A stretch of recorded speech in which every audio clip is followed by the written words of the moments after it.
Baik, Om Swastiastu. Perkenalkan, nama saya Niputri Yulia Harliani. Pada kesempatan kali ini, saya akan membahas mengenai LKM 11 dan LKM 12 dengan judul Aplikasi Industri Kimia Hijau. Adapun yang akan saya bahas yaitu aspek permasalahan, teori yang digunakan, metode yang digunakan, hasil pembahasan, dan kemudian yang terakhir yaitu kesimpulan.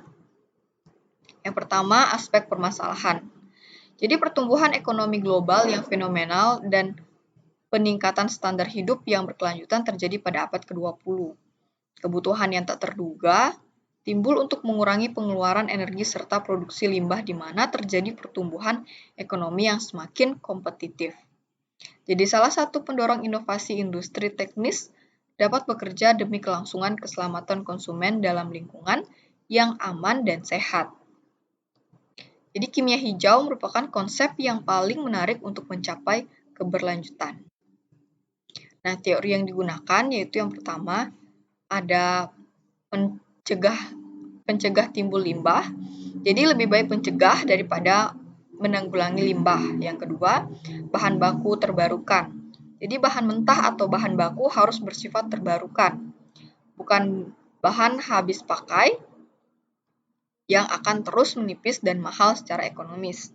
Yang ketiga, ada desain produk bahan kimia aman. Yang keempat, ada katalis. Yang kelima, ada desain proses sintesis aman. Yang keenam, ada mengurangi proses derivitas. Ketujuh, efisiensi atom. Yang ke-8, pelarut dan zat tambahan aman. Yang ke-9, efisiensi energi. Yang ke-10, desain untuk mudah degradasi. 11 ada analisis langsung, dan yang terakhir ada meminimalisasi potensi kecelakaan. Nah, adapun metode biokatalis yang digunakan yaitu yang pertama reaksi yang terjadi dalam sistem fisiologis dikatalisasi oleh enzim yang merupakan katalis alam. Yang kedua, dampak metode biokatalis pada manufaktur farmasi adalah sintesis yang lebih hijau dan bahan aktif. Ketiga, biokatalisis juga menemukan aplikasi penting dalam sintesis plastik terdapat pada penelitian yang telah dilakukan. Nah, adapun hasil pembahasan yaitu yang pertama, pada proses kimia melibatkan pelarut dan pemisah untuk melarutkan polutan, mengurangi viskositas, memodulasi suhu, dan memulihkan produk dengan cara ekstraksi sebagai media reaksi. Kemudian terdapat banyak aplikasi di mana bahan kimia hijau telah berkembang. Lebih banyak upaya yang dilakukan terutama bidang analisis siklus hidup untuk mengevaluasi dampak lingkungan dari berbagai obat. Selanjutnya, salah satu prinsip kimia hijau yaitu reaksi katalik.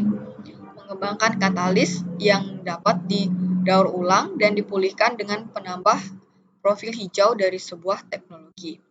Jadi telah ditemukan pengembangan katalis berbasis ligan makrosiklik.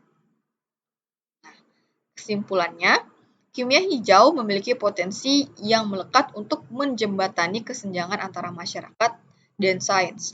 Kedua, inovasi yang didukung oleh kebijakan dan peraturan yang baik akan mempercepat implementasi proses ranah lingkungan dalam skala besar. Yang terakhir, dasar-dasar kimia hijau harus diajarkan kepada generasi berikutnya sehingga bisa mengembangkan teknologi yang lebih aman. Nah, selanjutnya saya akan membahas mengenai LKM 12, naringinase. Adapun agendanya sama seperti LKM 11. Yang pertama, aspek permasalahan. Jadi, naringinase adalah enzim yang mengkatalis hidrolisis naringin menjadi fluorin dan kemudian menjadi naningenin yang tidak pahit dan hambar. Kemudian naringinase diproduksi oleh banyak mikroorganisme tetapi produksi komersial enzim mikroba. Naringinase terutama diproduksi oleh berbagai jenis jamur dan telah dilaporkan dapat menghilangkan rasa pahit dalam jus. Ada juga teori yang digunakan. Jadi, teori yang digunakan yaitu yang pertama, naringin adalah enzim kompleks yang terdiri dari aktivitas rhamnosidase dan flavonoid. Kemudian naringinase mengubah naringin menjadi naringinin dalam proses 2 langkah. Yang ketiga, substrat naringinin dihidrolisis oleh komponen rhamnosidase.